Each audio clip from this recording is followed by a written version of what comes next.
জৈব রাসায়নিক বিক্রিয়ায় অর্থাৎ অর্গানিক কেমিস্ট্রিতে যে বিক্রিয়াগুলি পড়বে সেই বিক্রিয়ার মেকানিজমে তোমরা একটা বিষয় গুরুত্বপূর্ণ হিসাবে মনে রাখবে যে এই যৌগগুলো সমযোজী বন্ধনেই আবদ্ধ থাকে।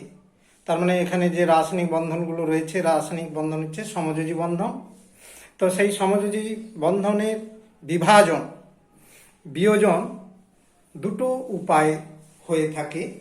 একটি হচ্ছে সুষম বিভাজন বা হোমোলাইটিক ফিশন এবং আরেকটি হচ্ছে হেটারোলাইটিক বা অসম বিভাজন। দেখো, আমরা একটা ইলেকট্রনের ট্রান্সপারেশন এখানে একটা ফলাযুক্ত তীর চিহ্ন দিয়ে বোঝাবো যে একটি ফলাযুক্ত তীর চিহ্ন অর্থাৎ হাফ অ্যারো দিয়ে একটা ইলেকট্রন আর দুটি ফলাযুক্ত তীর চিহ্ন দ্বারা দুটি ইলেকট্রনের সরণকে বোঝাবো। তার মানে একটি ফলাযুক্ত তীর চিহ্ন এবং দুটি ফলাযুক্ত তীর চিহ্ন দ্বারা যথাক্রমে একটি ও দুটি ইলেকট্রনের সরণকে বোঝানো হয়। এটা মাথায় রাখার চেষ্টা করো। আর জৈব রাসায়নিক বিক্রিয়ায় সমযোজী বন্ধন বিভাজন দুভাবে ঘটে থাকে। একটি হচ্ছে সুষম বিভাজন, আরেকটা হচ্ছে অসম বিভাজন। সুষম বিভাজনটা কেন না, সমযোজী বন্ধনে এক জোড়া ইলেকট্রন থাকে। যখন এই ধরো এ বি একটা সমযোজী বন্ধনে আবদ্ধ একটা জৈব যৌগ, যার এ আর বি পরমাণুর মধ্যে যে বন্ধনটি রয়েছে এর এক জোড়া ইলেকট্রন, এই বন্ধনটা বিভাজনের সময় কি হবে না, উভয় পরমাণু একটা করে ইলেকট্রন নিয়ে নেবে। অর্থাৎ এখানে দেখো একটা করে ইলেকট্রনের সরণ মানে হাফ অ্যারো, এখানে আমরা দেখাচ্ছি হাফ অ্যারো চিহ্ন দিয়ে, এক ফলাযুক্ত অ্যারো চিহ্ন দিয়ে একটা করে ইলেকট্রন ট্রান্সফারেশন হচ্ছে। কারণ এইটা তো এক জোড়া ইলেকট্রন, তাহলে এ পরমাণু একটা ইলেকট্রন আর বি পরমাণু একটা ইলেকট্রন নিয়ে ওদের বন্ধনটা ভেঙে গেল। এই ধরনের বন্ধন বিভাজনকে বলা হচ্ছে সুষম বিভাজন। তার মানে সুষম বিভাজন, দেখো যে বন্ধন বিভাজনে সমযোজী বন্ধনে আবদ্ধ দুটি পরমাণু বা গ্রুপে মানে মূলক প্রত্যেকটি বন্ধন জোড়ের একটি করে ইলেকট্রন লাভ করে মুক্ত মূলক তৈরি করে, তাকে সুষম বন্ধন বিভাজন বলে। তার মানে এই যে এ আর বি একটা ইলেকট্রন যুক্ত পরমাণু তৈরি হয়েছে, প্রত্যেকটা একটা করে ইলেকট্রন যুক্ত পরমাণু তৈরি হয়েছে, এই এ আর বি এগুলোকে বলা হয় মুক্ত মূলক, ফ্রি র্যাডিক্যাল। আর শর্ত, এই ধরনের সুষম বন্ধন বিভাজনের যে মূল শর্ত যে কখন ঘটবে, এই ধরনের বিভাজন রাসায়নিক বিক্রিয়ার ক্ষেত্রে কখন ঘটতে পারে না, যেসব রাসায়নিক বিক্রিয়া বিশেষ করে এই জৈব রাসায়নিক বিক্রিয়া যেগুলো গ্যাসীয় মাধ্যমে ঘটে থাকে অথবা গ্যাসীয় অবস্থায় ঘটে থাকে, অধ্রুবীয় দ্রাবকে মানে নন পোলার দ্রাবক যেমন ইথার এই জাতীয় নন পোলার দ্রাবকে, বেনজিন দ্রাবক, কার্বন ডাইসালফাইড দ্রাবক, এগুলো হচ্ছে অধ্রুবীয় দ্রাবক। এই দ্রাবকে আলো এবং তাপ কোনো একটা থাকলে অর্থাৎ আলো বা তাপের প্রভাবে অথবা জৈব পারক্সাইড এর উপস্থিতিতে যখন রাসায়নিক বিক্রিয়াগুলো ঘটবে তখনই এই ফ্রি র্যাডিক্যাল তৈরি হয় তথা সুষম বন্ধন বিভাজন ঘটে থাকে। দেখো শর্তগুলো যেগুলো আমি এখানে বলেছি, দেখো সেটাই লেখা আছে। যেসব বিক্রিয়া মানে জৈব রাসায়নিক বিক্রিয়া গ্যাসীয় অবস্থায় ঘটে, যেমন ক্লোরিন গ্যাস, যদি জৈব রাসায়নিক বিক্রিয়া অংশগ্রহণ ঘটে এটার কথা বলা হচ্ছে, অথবা অধ্রুবীয় দ্রাবকে অর্থাৎ নন পোলার দ্রাবকের মাধ্যমে আলো বা তাপের প্রভাবে, কিংবা আমরা জৈব পারক্সাইডের উপস্থিতিতে সম্পন্ন হয়। তাহলে যে বিক্রিয়াগুলো এই কন্ডিশনে সম্পন্ন হতে পারে সেসব ক্ষেত্রে সমযোজী বন্ধনের সুষম বিভাজন ঘটে থাকে। এক্ষেত্রে উৎপন্ন মুক্তমূলকগুলি অত্যন্ত সক্রিয় হবে এবং ক্ষণস্থায়ী হয়। তার মানে এই ফ্রি র্যাডিক্যাল গুলো তোমার হচ্ছে খুবই অস্থায়ী এবং খুবই অ্যাক্টিভ, অর্থাৎ রাসায়নিকভাবে খুবই সক্রিয় হয়। যেমন ধরো ক্লোরিন গ্যাসের ক্ষেত্রে যখন তোমরা ক্লাস 10 এ পড়েছো মিথেনের ক্লোরিনেশন বিক্রিয়া সূর্যালোক থাকে সূর্যের তাপের প্রভাবে অর্থাৎ ফোটন কণার প্রভাবে এই ক্লোরিন অণু Cl সমযোজী বন্ধনের একজোড়া ইলেকট্রন প্রত্যেকটা একটা করে পরমাণুতে চলে যায়, একটা ইলেকট্রন একটি করে ইলেকট্রন ক্লোরিন পরমাণু আর একটি ক্লোরিন পরমাণুতে ট্রান্সফার হয়ে যায়, অর্থাৎ দুটো ক্লোরিন মুক্ত মূলক তৈরি হয় সূর্যালোকের উপস্থিতিতে, দ্যাট ইজ H nu বা ইউভি আল্ট্রাভায়োলেট লাইটের উপস্থিতিতে এই ধরনের বিভাজন ঘটে থাকে। তার মানে ফ্রি র্যাডিক্যাল তৈরি হবে, সুষম বন্ধন বিভাজন। এরপর অসম বন্ধন বিভাজন, সেটা কি ধরনের না, যখন জৈব রাসায়নিক বিক্রিয়ায় সমযোজী বন্ধনের ইলেকট্রন জোড়টি দুটি পরমাণু, যে দুটি পরমাণু ওই সমযোজী বন্ধনে আবদ্ধ আছে সেই দুটি পরমাণুর মধ্যে যেটি অধিক তড়িৎ ঋণাত্মক ধর্মী অর্থাৎ অপরাধর্মিতা বেশি, ইলেকট্রন আকর্ষণ ক্ষমতা বেশি, সেই পরমাণুটি আমার ওই বন্ধন জোড়ের দুটো ইলেকট্রনকেই গ্রহণ করে নেয়, আর বন্ধনটা ভেঙে গিয়ে যে ইলেকট্রনটা গ্রহণ করলো না যে পরমাণু সেটি পজিটিভ চার্জযুক্ত ক্যাটায়ন, আর যেটি ইলেকট্রন গ্রহণ করলো যে পরমাণুটি সেটি অ্যানায়নে পরিণত হয়। অর্থাৎ এক্ষেত্রে এই ধরনের বিভাজনটাকে বলা হচ্ছে হেটারোলাইটিক ফিশন, অর্থাৎ সে অসম বিভাজন। দেখো অসম বিভাজন কি বলছি আমরা না, যে বন্ধন বিভাজনে সমযোজী বন্ধনে অংশগ্রহণকারী পরমাণু দুটির মধ্যে অধিক তড়িৎ ঋণাত্মক ধর্মী পরমাণুটি বন্ধন ইলেকট্রন জোড়টি লাভ করে, তার মানে বেশি ইলেকট্রোনেগেটিভ পরমাণুটা বন্ধন জোড়টাকে গ্রহণ করে, তাকে অসম বন্ধন বিভাজন বলে। এ ধরনের বিভাজনে ক্যাটায়ন ও অ্যানায়ন তৈরি হয়। দেখো একটা এক্সাম্পল দিচ্ছি, যেমন ধরো AB, এই বন্ধন বিভাজনের ক্ষেত্রে ধরো B পরমাণুটা অধিক তড়িৎ ঋণাত্মক ধর্মী, তাহলে এই বন্ধন জোড়টা পুরো ওই দুটো পরমাণু ওই দুটো ইলেকট্রন পুরো B পরমাণুতে ট্রান্সফার হয়ে যাবে। তার মানে এখানে আমরা দুই ফলাযুক্ত তীর চিহ্ন ব্যবহার করেছি, এবং এক্ষেত্রে ইলেকট্রন জোড়টা বন্ধনের ইলেকট্রন জোড়টা B পরমাণু প্রাপ্তি হলো, লাভ করলো, এবং এটা নেগেটিভ চার্জগ্রস্ত অ্যানায়নে পরিণত হলো, আর অপরদিকে এই পরমাণুটা পজিটিভ চার্জগ্রস্ত ক্যাটায়নে পরিণত হয়ে যায়। তাহলে এই ধরনের বিভাজন ঘটতে পারে আমার মানে হচ্ছে অসম বিভাজন। অসম বিভাজনের শর্ত, হ্যাঁ, যেমন সম বিভাজনের শর্তগুলো দেখলে তেমনি অসম বন্ধন বিভাজনের ক্ষেত্রে কি শর্ত হতে পারে। সাধারণত পোলার দ্রাবক মাধ্যমে জৈব বিক্রিয়ায় অসম বিভাজন ঘটে। তাহলে দেখো অসম বিভাজনের কন্ডিশন শর্ত সাধারণত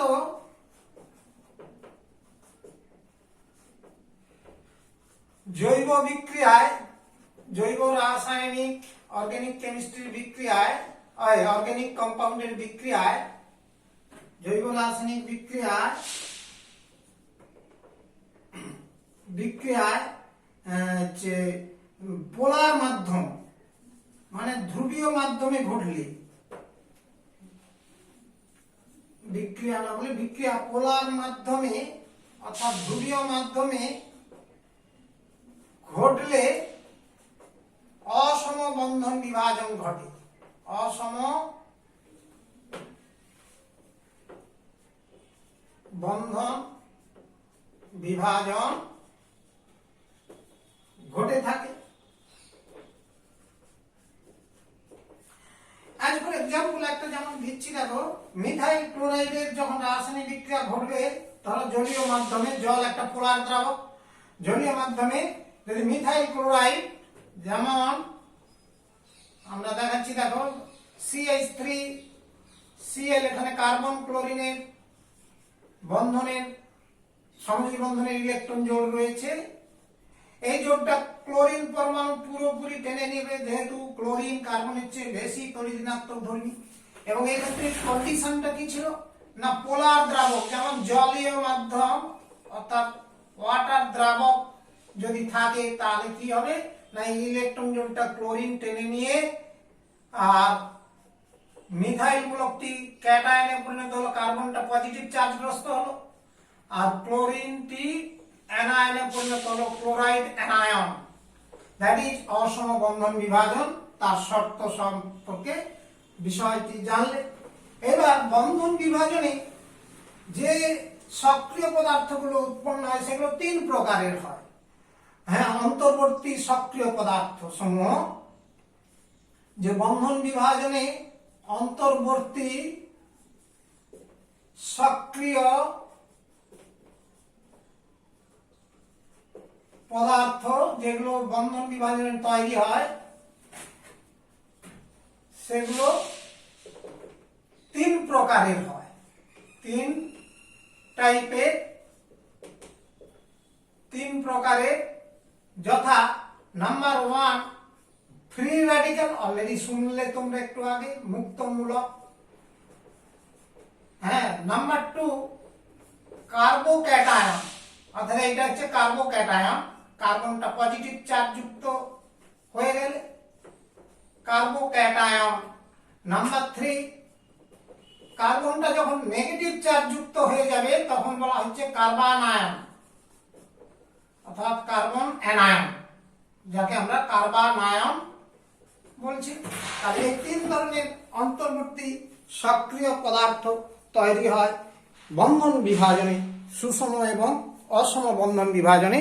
তার মধ্যে সুষম বন্ধন বিভাজনে মুক্তমূলক তৈরি হয়, আর অসম বন্ধন বিভাজনে কার্বোক্যাটায়ন এবং হচ্ছে আমার কার্বানায়ন তৈরি হয়। এই কথাটা মাথায় রাখতে হবে যে এই দুটো হচ্ছে অসম বন্ধন বিভাজনে তৈরি হয়, কার্বোক্যাটায়ন বা কার্বানায়ন, আর হচ্ছে মুক্তমূলক তৈরি হয় সুষম বন্ধন বিভাজনে। তাহলে মুক্তমূলক, প্রথমে আমরা যে অন্তর্বর্তী সক্রিয় পদার্থ তিনটির কথা বলেছিলাম তার মধ্যে মুক্তমূলকটি বলছি। এটা তো আমরা অলরেডি জেনেছি, সমযোজী বন্ধনের সুষম বিভাজনে উৎপন্ন একটি বিজোড় ইলেকট্রনযুক্ত পরমাণু বা গ্রুপকেই মুক্তমূলক বলা হয়। তার মানে একটি অযুগ্ম ইলেকট্রনযুক্ত পরমাণু বা গ্রুপকেই আমরা মুক্তমূলক বলে থাকি। তো স্বাভাবিকভাবে এখানে একটি হচ্ছে আমরা ডেফাইনটা এখানে লিখেছি আর এখানে একটা উদাহরণ দিয়েছি, দেখো।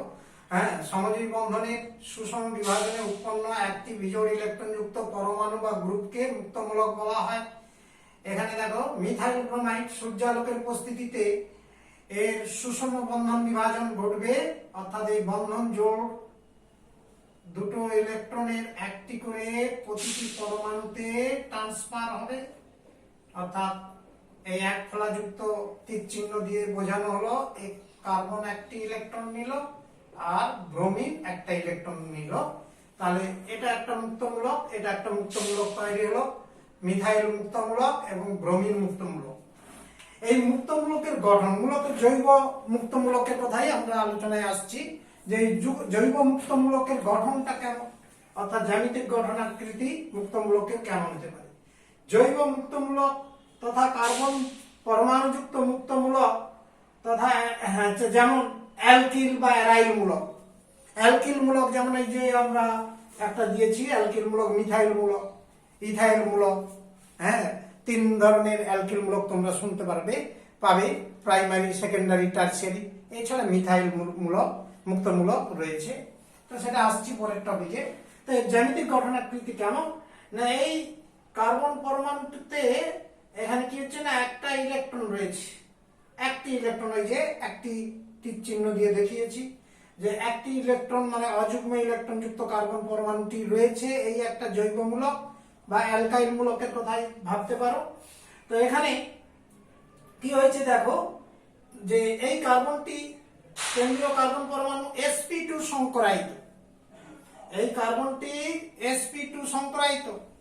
তাহলে তিনটা sp2 সংকর কক্ষক, এই একটা, এই একটা, এই একটা, তিনটি sp2 সংকর কক্ষক অপর পরমাণু বা মূলক, এখানে যে আর মূলক দেখাচ্ছি, তিনটা আর মূলকের সঙ্গে তিনটি সিগমা বন্ধন যুক্ত আছে, এবং বাকি যে ওর বিশুদ্ধ একটা পি অরবিটাল, অর্থাৎ বিশুদ্ধ, সেটা তো সংকরায়িত নয়, সেই বিশুদ্ধ চতুর্থ ত্রিকক্ষকটি আমার এই যে তিনটে সিগমা বন্ধনে আবদ্ধ মূলক বা পরমাণু রয়েছে ওটা একটা সমতলে থাকে। সেই সমতলের উপর লম্বভাবে অবস্থান করছে খালি বলছি এক জোড়া একটি ইলেকট্রন যুক্ত পি কক্ষকটা। বিশুদ্ধ পি কক্ষকটা ওই সমতলের উপর লম্বভাবে অবস্থান করছে এবং এই হচ্ছে লক্ষ্য করার বিষয়। আর এখানে দেখো এই তিনটে যে বন্ধন রয়েছে এই তিনটি বন্ধনের মধ্যে প্রত্যেকটা বন্ধন কোণ হবে 120 ডিগ্রি, অর্থাৎ এইটাতে এইটার বন্ধন কোণ 120, এটাও 120, হ্যাঁ, আর এটাও 120, তার মানে 120 ডিগ্রি করে বন্ধন কোণ রয়েছে। দেখো গঠনাকৃতিটা যেটা বললাম সেটা একবার পাঠ করে দিচ্ছি। দেখো জৈব মুক্তমূলক, কার্বন পরমাণুযুক্ত মুক্তমূলক, এটাকে জৈব মূলক বলছি। যেমন অ্যালকাইল মূলক বা হচ্ছে আমার অ্যারাইল মুক্তমূলক। সমতলীয় হবে, প্ল্যানার, ওর গঠনটা প্ল্যানার হবে এবং কেন্দ্রস্থ কার্বন পরমাণু অর্থাৎ এই কেন্দ্রীয় কার্বন পরমাণু sp2 সংকরায়িত। এখানে কার্বন পরমাণুর তিনটি sp2 সংকর কক্ষক তিনটি পরমাণু বা গ্রুপের সাথে একই সমতলে তিনটি সিগমা বন্ধনে যুক্ত আছে। আর অবশিষ্ট বিশুদ্ধ পি কক্ষকটি ওই সমতলে অর্থাৎ ওই প্লেনে সঙ্গে লম্বভাবে থাকে, লম্বভাবে অবস্থান করে এবং এতে একটি অযুগ্ম ইলেকট্রন থাকে। এদের বন্ধন কোণ 120 ডিগ্রি। তার মানে এই তিনটা যে বন্ধন রয়েছে তাদের মধ্যে পারস্পরিক অ্যাঙ্গেলের মান হচ্ছে 120 ডিগ্রি হবে। তাহলে এটা হচ্ছে মুক্তমূলকের গঠনাকৃতি জানলে। মুক্তমূলকের শ্রেণীবিন্যাস, এর শ্রেণী সাধারণত তিনটি প্রকারের শ্রেণী হয়। আমরা এর পরের টপিকে আলোচনা করছি যে প্রাইমারি মুক্তমূলক, সেকেন্ডারি মুক্তমূলক, টারসিয়ারি মুক্তমূলক। প্রাইমারি মুক্তমূলক বলতে কি না, অযুগ্ম ইলেকট্রনযুক্ত কার্বন পরমাণুটি অপর একটি কার্বনের সাথে যুক্ত থাকে, তাকে প্রাইমারি মুক্তমূলক বলে। তার মানে অযুগ্ম ইলেকট্রনযুক্ত কার্বন পরমাণু, ধরো এই একটা কার্বন পরমাণুর একটা ইলেকট্রন রয়েছে, যদি এই কার্বনটি আরেকটা কার্বনের সাথে যুক্ত থাকে তাহলেই হয়ে যাবে এটা হচ্ছে প্রাইমারি বা 1 ডিগ্রি মুক্তমূলক। যেমন এটাকে আমরা ধরে নিতে পারি CH3 আর হাইড্রোজেন দিয়ে এটাকে পূরণ করে দিচ্ছি, দেখো বন্ধন এই CH2, ইথাইল মুক্তমূলক, এটা একটা প্রাইমারি মুক্তমূলক।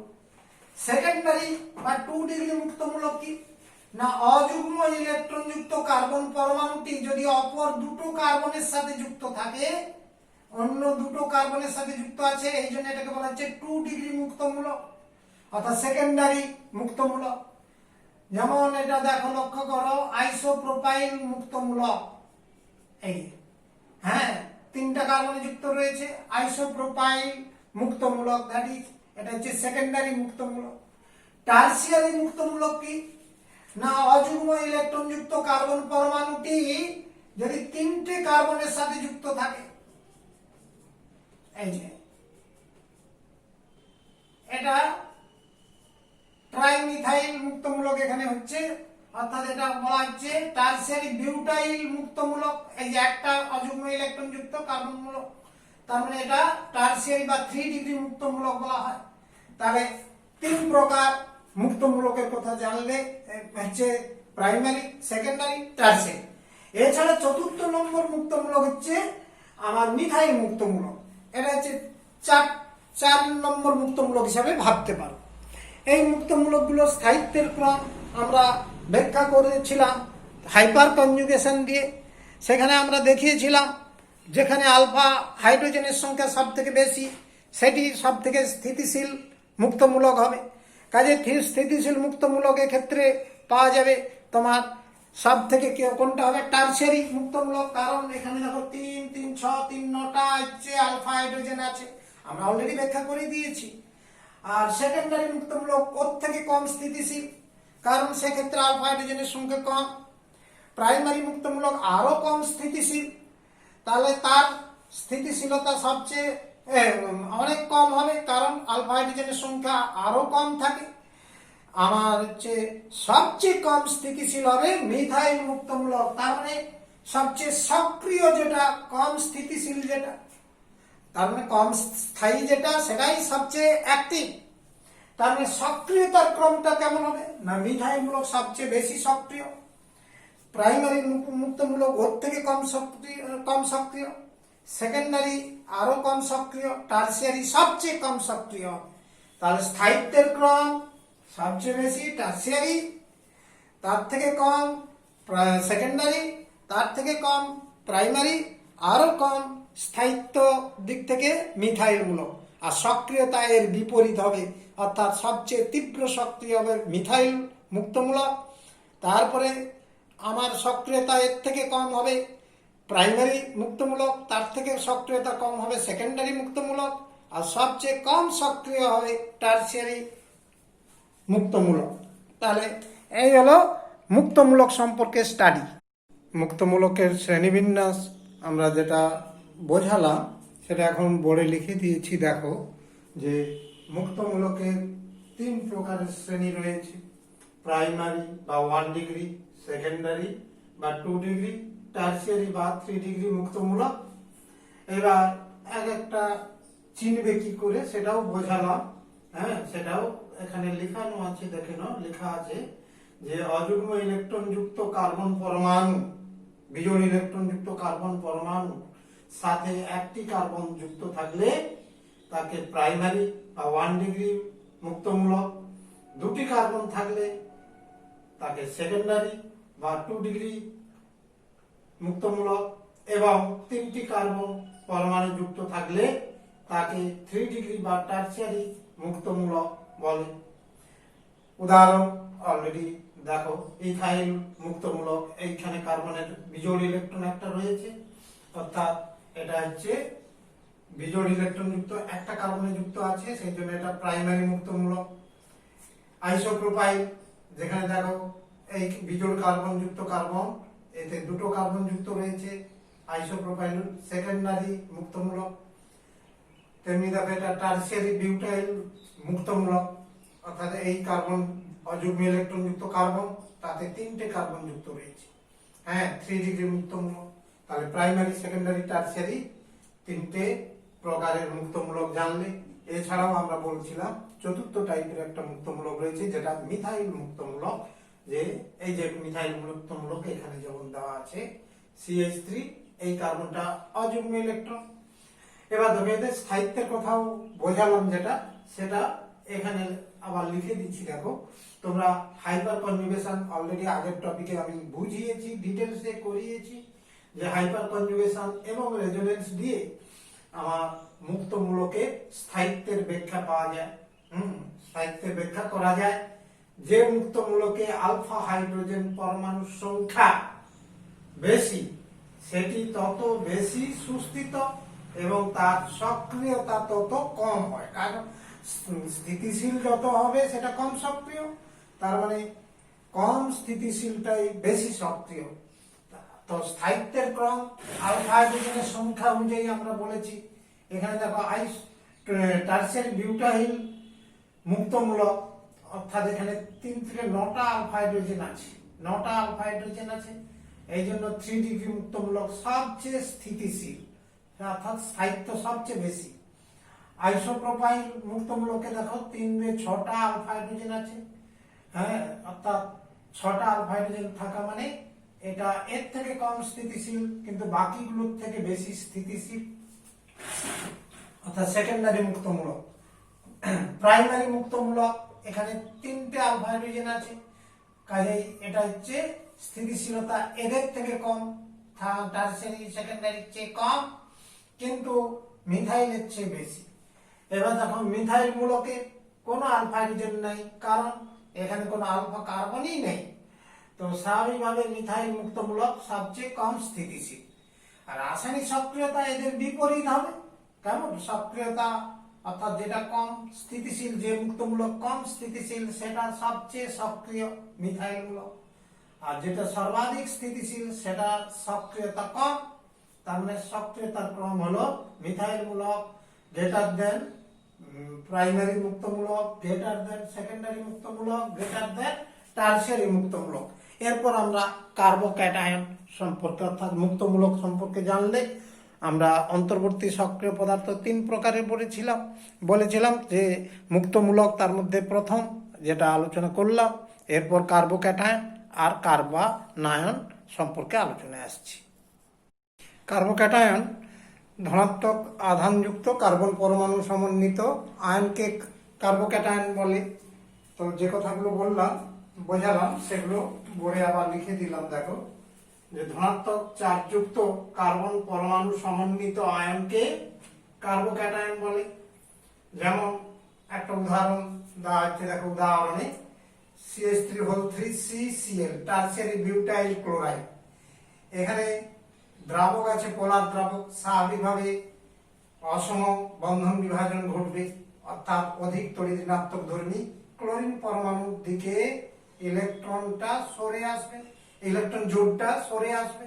তার মানে ক্লোরিন পরমাণু ইলেকট্রন জোড় গ্রহণ করে অ্যানায়ন, ক্লোরাইড আয়ন, অপরদিকে কার্বন পজিটিভ চার্জযুক্ত আয়ন, অর্থাৎ এই যে আয়নটা তৈরি হলো এটাই হচ্ছে কার্বোক্যাটায়ন। কেমন, ঠিক আছে? তাহলে কার্বোক্যাটায়নের উদাহরণ এবং তার ডেফিনেশনটা করবে।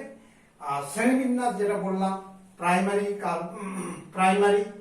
3 প্রকারের, প্রাইমারি বা 1 ডিগ্রি, সেকেন্ডারি বা 2 ডিগ্রি, 3 ডিগ্রি বা টারশিয়ারি কার্বোক্যাটায়ন। 3 ধরনের কার্বোক্যাটায়নের কথা আমরা বোঝালাম।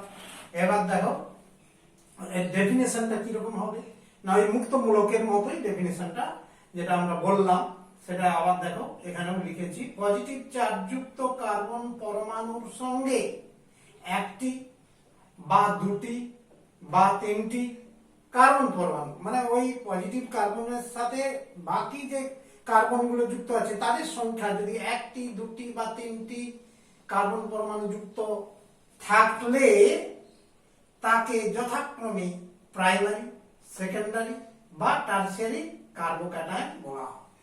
তার মানে একটা কার্বন থাকলে প্রাইমারি কার্বোক্যাটায়ন, 2টি কার্বন যুক্ত থাকলে সেকেন্ডারি কার্বোক্যাটায়ন, 3টি কার্বন যুক্ত থাকলে টারশিয়ারি কার্বোক্যাটায়ন বলা হয়। একটা এক্সাম্পল দিলেই বুঝতে পারবে। যেমন উদাহরণ এখানে দিয়েছি, দেখো ইথাইল কার্বোক্যাটায়ন। এই পজিটিভ চার্জযুক্ত কার্বনের সাথে একটা কার্বন যুক্ত আছে, এই জন্য এটা প্রাইমারি কার্বোক্যাটায়ন। এই ধনাত্মক চার্জযুক্ত কার্বনের সাথে 2টো কার্বন যুক্ত আছে মানে সেকেন্ডারি কার্বোক্যাটায়ন, এটা হচ্ছে আইসোপ্রোপাইল কার্বোক্যাটায়ন। এটা টারশিয়ারি বিউটাইল কার্বোক্যাটায়ন। দেখো এই পজিটিভ চার্জযুক্ত কার্বনের সাথে 1টা, 2টো, 3টে কার্বন যুক্ত আছে, এই জন্য এটা টারশিয়ারি কার্বোক্যাটায়ন। তারপরে এটার নাম টারশিয়ারি বিউটাইল কার্বোক্যাটায়ন, এটার নাম আইসোপ্রোপাইল কার্বোক্যাটায়ন, এটা ইথাইল কার্বোক্যাটায়ন। আরেকটা তো রয়েছে মিথাইল কার্বোক্যাটায়ন, CH3+। এই যে এখানে আমরা দেখাচ্ছি, এই যেমন CH3+, এটা প্লাস চার্জ, হ্যাঁ এগুলো হচ্ছে প্লাস চার্জ আছে।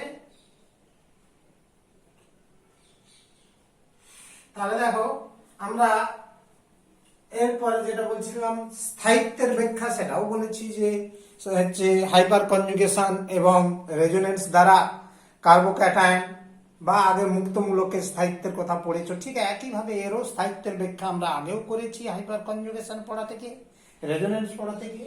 ঠিক একইভাবে ব্যাখ্যা করা যায় যে হাইপার কনজুগেশন ও রেজোনেন্স দ্বারা কার্বোক্যাটায়নের স্থায়িত্বের ব্যাখ্যা করা যায়। যে মুক্তমূলকে আলফা হাইড্রোজেন পরমাণুর সংখ্যা বেশি সেটি তত বেশি সুস্থিত এবং তার সক্রিয়তা তত কম হয়। ঠিক মুক্তমূলকের সক্রিয়তার মতোই ব্যাখ্যাটা একই রকম আসছে, স্থায়িত্বের ব্যাখ্যাও একই রকম আসছে। তো আমরা টারশিয়ারি বিউটাইল কার্বোক্যাটায়ন, এখানে দেখো 3 থেকে 9টা আলফা হাইড্রোজেন আছে, এই জন্য এটা সবচেয়ে স্থিতিশীল। তারপরে লক্ষ্য করো আইসোপ্রোপাইল কার্বোক্যাটায়ন, এটা C+ চার্জ। তাহলে দেখো এখানে 6টা আলফা হাইড্রোজেন আছে, এই জন্য এই সেকেন্ডারি কার্বোক্যাটায়ন। টারশিয়ারির চেয়ে কম স্থিতিশীল, এর থেকে আরো কম স্থিতিশীল প্রাইমারি কার্বোক্যাটায়ন। এখানে দেখো 3টা আলফা হাইড্রোজেন আছে, এই জন্য প্রাইমারি কার্বোক্যাটায়ন ইথাইল কার্বোক্যাটায়নটি কম স্থিতিশীল। আর মিথাইল কার্বোক্যাটায়ন, হ্যাঁ CH3+, এটাতে কোনো আলফা হাইড্রোজেন নেই, সেই জন্য এটা সব থেকে কম স্থিতিশীল। তারপরে স্থিতিশীলতার ক্রম হলো টারসিয়ারি সর্বাধিক, তারপর tertiary greater than, secondary greater than, primary greater than methyl carbocation. স্থিতিশীলতার ক্রম। স্থায়িত্বের ক্রম থেকে এর বিপরীত হবে, অর্থাৎ মিথাইল কার্বোকেটায়ন সবচেয়ে সক্রিয়, CH3+ সক্রিয়তার ক্রমের দিক থেকে সবচেয়ে বেশি সক্রিয় হবে। তারপরে দেখো প্রাইমারি কার্বোকেটায়নের সক্রিয়তা মিথাইলের চেয়ে কম, কিন্তু অন্যগুলো থেকে বেশি, অর্থাৎ প্রাইমারিটা সেকেন্ডারি বা টারসিয়ারির চেয়ে বেশি। আবার দেখো সেকেন্ডারি কার্বোকেটায়ন অর্থাৎ আইসোপ্রোপাইল, যেটা আমরা এখানে স্ট্রাকচার দিয়ে দেখিয়েছি, হ্যাঁ এই যে এখানে দেখিয়েছি আইসোপ্রোপাইল, এটা তাহলে সেকেন্ডারি কার্বোকেটায়নটা এর থেকে কম স্থিতিশীল, সক্রিয়, কিন্তু টারসিয়ারির চেয়ে বেশি সক্রিয়। টারসিয়ারি বিউটাইল কার্বোকেটায়ন, এটা C+, হ্যাঁ CH3 C+। টারসিয়ারি কার্বোকেটায়ন এখানে দেখো সক্রিয়তা সবচেয়ে কম, মানে এটা স্থায়িত্ব সর্বাধিক বলে এর সক্রিয়তা কম। তাহলে সক্রিয়তার ক্রম হলো methyl carbocation greater than primary carbocation greater than secondary carbocation greater than tertiary carbocation. তাহলে এই হচ্ছে কার্বোকেটায়নের স্থায়িত্ব সম্পর্কে জানলে। নেক্সট টপিকে আমরা আসছি কার্বোকেটায়নের গঠন আকৃতি। কার্বোকেটায়নের গঠনাকৃতি কি ধরনের হয় দেখো, এখানে কার্বোকেটায়নের যে কেন্দ্রীয় ধনাত্মক আধানগ্রস্ত কার্বন পরমাণুটা sp2 সংকরায়িত। sp2 সংকরায়িত মানে তিনটি sp2 সংকর কক্ষক রয়েছে।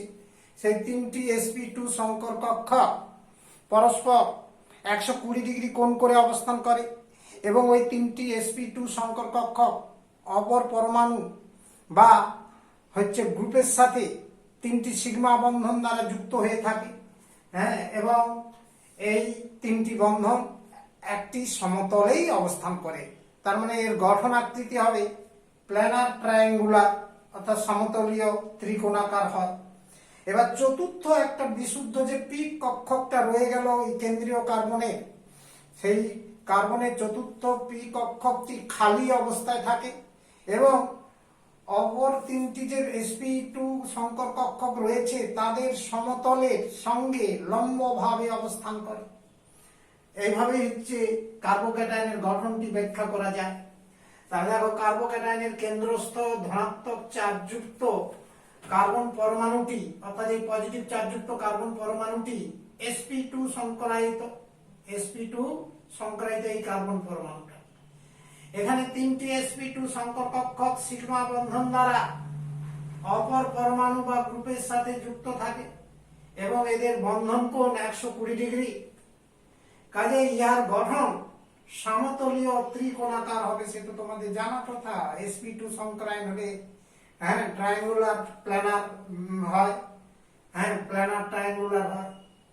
তো আর বাকি বিশুদ্ধ পি কক্ষক, তার মানে আরেকটা কার্বনের তো বিশুদ্ধ কক্ষক রয়ে গেল, পি কক্ষক রয়ে গেল পি অরবিটাল। সেই বিশুদ্ধ পি কক্ষকটি ওই সমতলে, অর্থাৎ এই যে তিনটে বন্ধন একটা প্লেনে রয়েছে, সেই প্লেনে সমতলে লম্বভাবে থাকে, অর্থাৎ এতে লম্বভাবে অবস্থান করবে এই পি অরবিটালটি, বিশুদ্ধ পি অরবিটাল। এতে কোনো ইলেকট্রন থাকে না, অর্থাৎ এটা খালি অবস্থায় রয়েছে। তাহলে গঠন চিত্রটা যে এইভাবে হবে, আর আর আর তিনটা গ্রুপ এই কার্বনের সাথে যুক্ত, ধনাত্মক আধান যুক্ত কার্বন, কেন্দ্রীয় কার্বন। এবার চতুর্থ অরবিটাল পি অরবিটাল, একটা খালি অরবিটাল রয়েছে, চতুর্থ নয়, এখানে যে হ্যাঁ বিশুদ্ধ পি কক্ষকটা সেটা এর সঙ্গে লম্বভাবে অবস্থান করছে। আর এখানে সব 120 ডিগ্রি কোণ করে আছে, এই কোণগুলো সব 120 ডিগ্রি করে আছে, অর্থাৎ এখানে বন্ধন কোণ হচ্ছে 120 ডিগ্রি। তাহলে এই হলো কার্বোক্যাটায়নের পর্যালোচনা। এরপরে সক্রিয় পদার্থ হিসাবে আরেকটি রয়েছে, তৃতীয় নম্বর কি, কার্বন আয়ন, অর্থাৎ নেগেটিভ চার্জগ্রস্ত কার্বনযুক্ত আয়নটি আমরা কার্বন আয়ন বলে থাকি। কারণ ঋণাত্মক চার্জযুক্ত কার্বন সমন্বিত আয়নকে, অর্থাৎ যেসব মূলকে কার্বনটা নেগেটিভ চার্জগ্রস্ত থাকে সেগুলি হচ্ছে কার্বন আয়ন। তো এই নেগেটিভ চার্জযুক্ত কার্বন আয়নে কার্বন নয়নের যে নেগেটিভ চার্জগ্রস্ত কার্বন পরমাণুটা রয়েছে ওর যোজ্যতা কক্ষে কিন্তু 8খানা ইলেকট্রন ভর্তি থাকে। হ্যাঁ, এটাই কথাটা কার্বন আয়ন সম্পর্কে জানো, যে নেগেটিভ চার্জযুক্ত কার্বন সমন্বিত আয়নকে কার্বন আয়ন বলে। ওই নেগেটিভ চার্জগ্রস্ত কার্বনের যোজ্যতা কক্ষে 8টি ইলেকট্রন থাকে।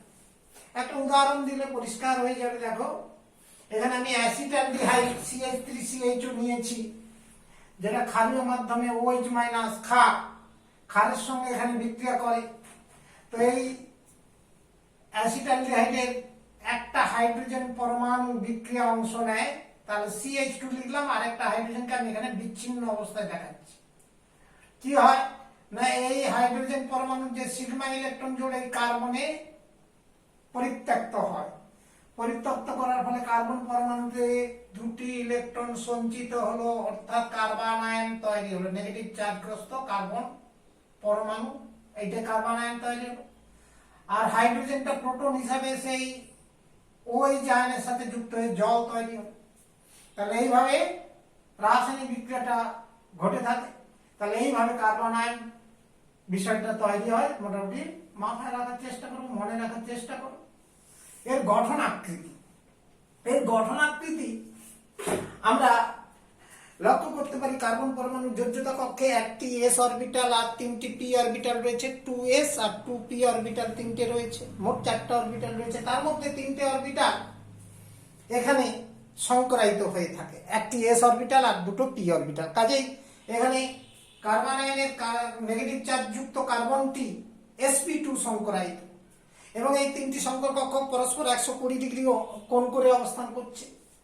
এবং এদের যে কোণগুলো, সরি ভুল বললাম, কারণ কার্বন আয়নে কিন্তু 4টি কক্ষকের 3টি সিগমা বন্ধনে যুক্ত আছে। চতুর্থ কক্ষকে ওই যে লোন পেয়ার অর্থাৎ নিঃসঙ্গ ইলেকট্রন জোড়টা সঞ্চিত হলো কার্বনে, যার জন্য কার্বনটা নেগেটিভ চার্জগ্রস্ত। ওই ইলেকট্রন জোড়টা এখানে যেমন পি কক্ষকটা খালি ছিল ওই কক্ষকে অবস্থান করছে। তার মানে এখানে টোটালি সব কক্ষকগুলো সংকরায়িত হয়ে যাচ্ছে। একটি s অরবিটাল, 2s অরবিটাল আর 3টি 2p অরবিটাল মিশে যাচ্ছে। তার মানে এখানে কার্বন পরমাণু sp3 সংকরায়িত হচ্ছে।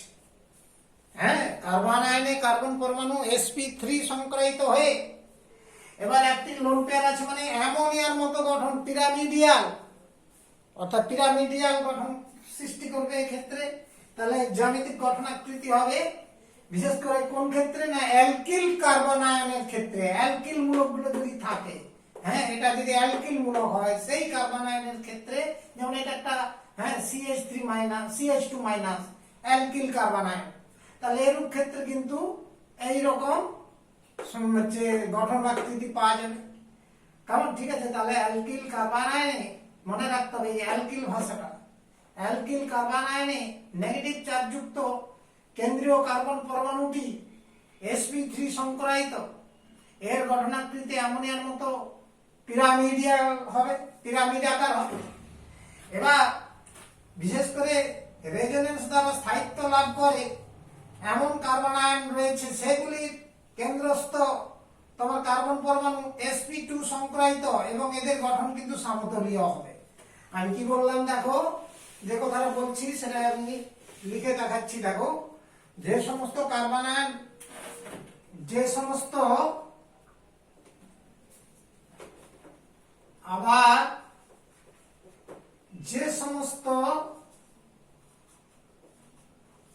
কার্বন আয়ন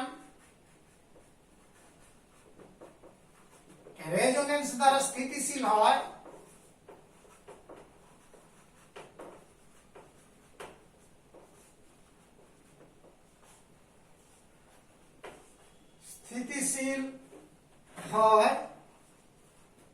তাদের কেন্দ্রীয় নেগেটিভ চার্জযুক্ত কার্বন পরমাণুটি, অর্থাৎ কার্বন আয়নের কার্বনটি sp2 সংকরায়িত,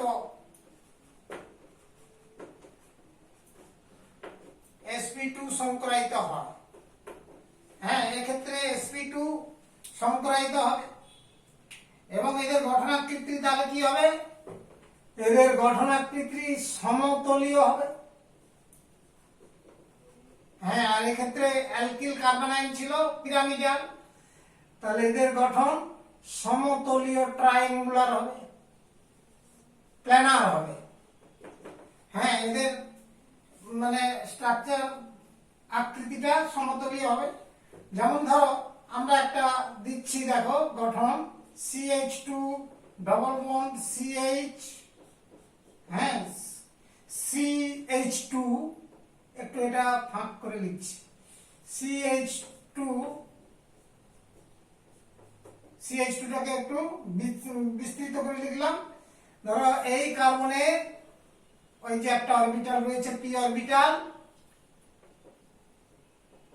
অর্থাৎ এই কার্বনটা sp2 সংক্রায়িত, কিন্তু এখানে দেখো এই তিনটা অরবিটালে বন্ধন আছে, আর চতুর্থ অরবিটালের এই ইলেকট্রনটা এই অরবিটালে অবস্থান করছে। এখানটা একটু ফাঁক করে লিখি, নাহলে ইলেকট্রনটা লেখা যাচ্ছে না। এই দেখো এই এক জোড়া ইলেকট্রন রয়েছে, এইটা হচ্ছে নেগেটিভ চার্জগ্রস্ত কার্বন, তাহলে এক্ষেত্রে এটা কিন্তু sp2 সংকরায়িত, sp2 সংকরায়িত কার্বন পরমাণু। কারণ এই ইলেকট্রন জোড়টা এখানে সঙ্গে রেজোনেন্স অংশ নেয়, তার মানে গঠনাকৃতিতে অংশ নেয় না, সেই জন্য এর গঠনটা ওই পিরামিডিয়াল হলো না, হয়ে গেল কি হচ্ছে ত্রিকোণীয় সমতল, হ্যাঁ সমতলীয় ত্রিকোণাকার। তো এই হলো এর গঠনাকৃতি, কার্বন আয়নের জ্যামিতিক গঠন সম্পর্কীয় ধারণা করলে। নেক্সট দেখো এদের শ্রেণী বিন্যাস। এদের শ্রেণী বিন্যাসটা কেমন না, কার্বন আয়নের শ্রেণী ঠিক মুক্তমূলক আর এর মতো কার্বোক্যাটায়নের মতোই, এরও হচ্ছে 3 প্রকারের শ্রেণী রয়েছে। শ্রেণী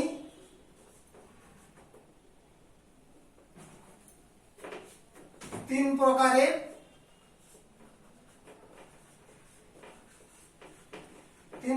যথা নাম্বার 1, এখানে আর বেশি ব্যাখ্যা করছি না, প্রাইমারি মানে 1 ডিগ্রি, নাম্বার 2 2 ডিগ্রি বা সেকেন্ডারি, নাম্বার 3 টারসিয়ারি বা 3 ডিগ্রি কার্বন আয়ন। তাহলে এই 3 প্রকারের রয়েছে, এছাড়া মিথাইল কার্বন আয়ন রয়েছে। তো এই 3 প্রকার কার্বন আয়নের কথা ডিফাইনটা বলছি, দেখো নেগেটিভ চার্জযুক্ত কার্বন পরমাণুর সাথে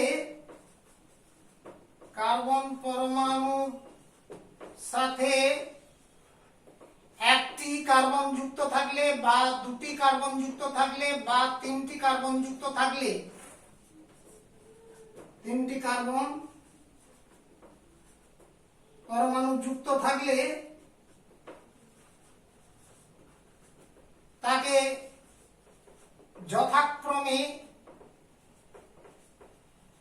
প্রাইমারি বা 1 ডিগ্রি বা সেকেন্ডারি বা 2 ডিগ্রি বা টারসিয়ারি যাকে 3 ডিগ্রি বলে কার্বন আয়ন বলা হয়।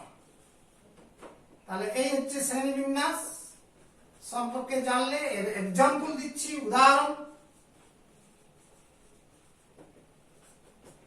উদাহরণ যেমন দেখো আমি দিচ্ছি যে প্রাইমারি কার্বন আয়ন, যেমন ইথাইল কার্বন আয়ন CH3CH2, এটা ethyl carbon ion, that is primary carbon ion. Secondary carbon ion যেমন আইসোপ্রোপাইল কার্বন আয়ন CH3CH3CH, এটা হচ্ছে secondary carbon ion, isopropyl carbon ion. Tertiary carbon ion CH3CH3CH3, অর্থাৎ tertiary butyl carbon ion, কেন্দ্রে carbon, এটা negative চার্জগ্রস্ত carbon, এতে এক জোড়া electron রয়েছে, দ্যাট ইজ এটা টারসিয়ারি কার্বন আয়ন। তাহলে এই হলো 3 প্রকার কার্বন আয়ন। এছাড়া মিথাইল কার্বন আয়ন, এটাকে মিলে 4টা প্রকার হয়ে যায় মিথাইল কার্বন আয়ন।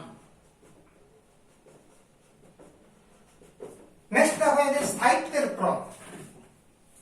স্থায়িত্বের ক্রম আমরা ব্যাখ্যা করতে গেলে এক্ষেত্রে ইন্ডাকটিভ এফেক্ট দিয়ে ব্যাখ্যা করা যাবে।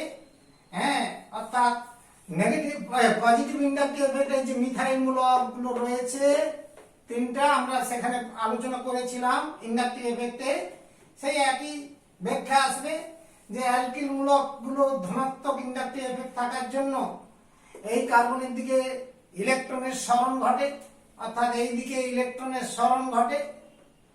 যত অ্যালকিল মূলক সংখ্যা বাড়ছে তত বেশি ইলেকট্রন সরণের পরিমাণ বাড়ছে, অর্থাৎ ইলেকট্রন ঘনত্ব ক্রমশ বাড়ছে। কোন কার্বনে? নেগেটিভ চার্জযুক্ত কার্বনে আমার ইলেকট্রন ঘনত্ব অনেক অনেক বেশি হয়, যার ফলে কি হচ্ছে, এই ইলেকট্রন ঘনত্ব যত বেশি হবে তার স্থায়িত্ব তত কমে যাবে। স্থায়িত্ব কমে যাওয়ার অর্থ, কারণ সে তত তাড়াতাড়ি ইলেকট্রন ত্যাগ করে রাসায়নিক বিক্রিয়া করে, তার মানে তার সক্রিয়তা বেড়ে যায়। তার মানে টারসিয়ারি কার্বন আয়নের সক্রিয়তা সবচেয়ে বেশি আর স্থায়িত্ব সবচেয়ে কম। তাহলে স্থায়িত্বের ক্রম লক্ষ্য করবে যে স্থায়িত্ব কি দিয়ে ব্যাখ্যা করব না, ধনাত্মক ইন্ডাকটিভ এফেক্ট। ধনাত্মক ইন্ডাকটিভ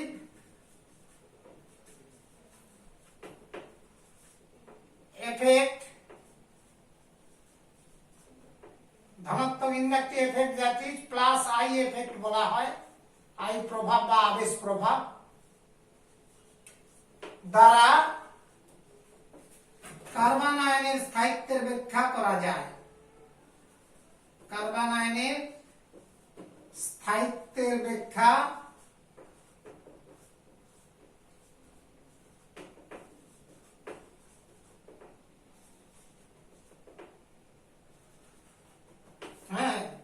এবং পজিটিভ এফেক্ট কি করে বাড়ে না, প্লাস আই এফেক্ট যুক্ত, প্লাস আই এফেক্ট সমন্বিত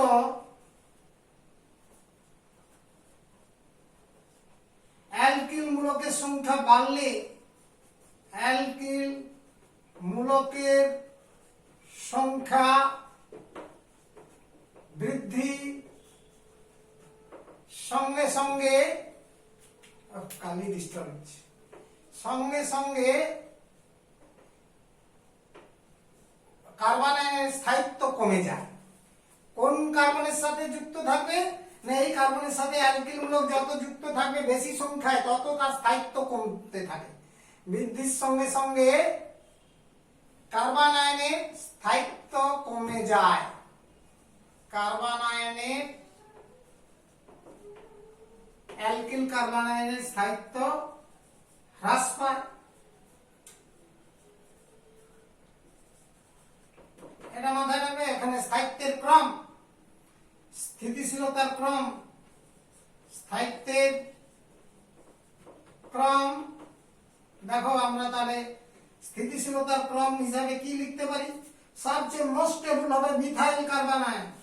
অর্থাৎ এখানে দেখো সবচেয়ে স্টেবিলিটি বেশি হবে মিথাইল কার্বন আয়ন, কারণ এখানে কোনো অ্যালকিল মূলক নেই। তারপরে দেখো প্রাইমারি, তারপর সেকেন্ডারি আর টারসিয়ারি সবচেয়ে কম। তাহলে স্থিতিশীলতার ক্রম বুঝতে পারলে এটা প্রাইমারি কার্বন আয়ন, যে প্রাইমারি কার্বন আয়নের থেকে স্থিতিশীলতা কমে যাবে, সেকেন্ডারি এবং টারসিয়ারি সবচেয়ে স্থিতিশীলতা কম হবে। তাহলে এটা হচ্ছে স্থিতিশীলতার ক্রম জানলে। এবার রাসায়নিক সক্রিয়তার ক্রম এর বিপরীত হবে। তার মানে দেখো সক্রিয়তার ক্রম, কার্বন আয়নের রাসায়নিক সক্রিয়তার ক্রম, যার স্থায়িত্ব সবচেয়ে কম তার সক্রিয়তা সবচেয়ে বেশি, অর্থাৎ মোস্ট স্টেবল হয়ে যাবে টারসিয়ারি কার্বন আয়ন। এটা সবচেয়ে স্টেবল, অর্থাৎ কার্বোক্যাটায়নের ঠিক বিপরীত হয়ে গেল। কার্বোক্যাটায়ন হচ্ছে বা মুক্তমূলকের স্থায়িত্বের ক্রমের বিপরীত হয়ে গেল কার্বন আয়নের স্থায়িত্ব। এটা মাথায় রাখতে হবে, কারণ হচ্ছে মনে রাখতে হবে হচ্ছে ইন্ডাকটিভ এফেক্ট দিয়ে এটা ব্যাখ্যা করে যাচ্ছে।